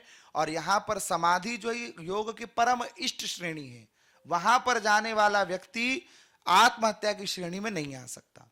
और समाधि में जाने के पहले वो उसकी कई चेष्टाएं होती हैं, वो जीवन मुक्त हो जाता है, यानी प्राण तो पहले ही निकल जाते हैं। शरीर की स्थिति रहती है जिसे लोग कोई दफन कर देता है, कोई जल विसर्जन कर देता है, बिल्कुल वैसे ही जैसे कोई कोमा में चला जाए, अपने शरीर को शटडाउन की स्थिति में ले जा करके अपने प्राण को भगवान के चरणों में समर्पित कर देते हैं।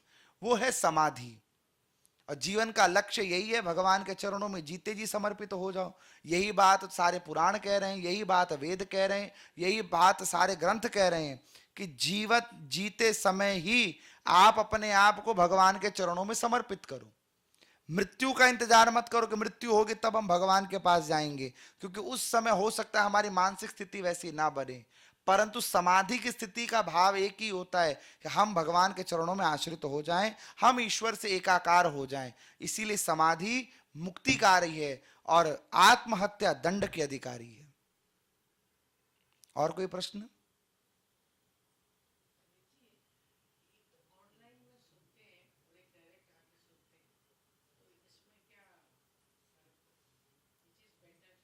देखो, हम तो कहेंगे सामने आके सुनो, क्योंकि सामने आके सुनते हो थोड़ी शरीर की भी कसरत हो जाती है। दूसरा, लोगों से, एक समाज से आप जुड़ते भी हो, और यहां बैठकर सुनने से आपका इंटरैक्शन पावर जो है ज्यादा होता है। वहां घर में बैठे हो तो घर में वहां की जो माया है ना, वो बीच बीच में प्रभावित करेगी।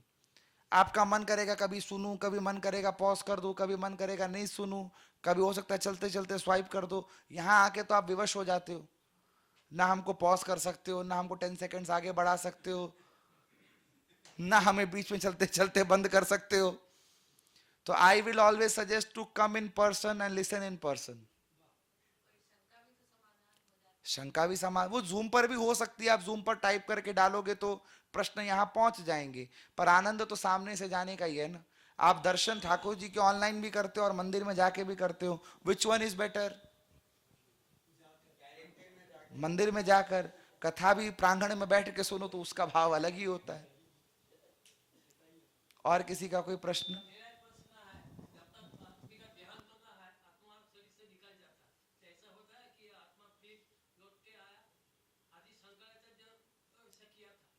देखो, आदि शंकराचार्य जी ने जो किया था वो एक सिद्धि थी जिसका नाम है परकाय प्रवेशन।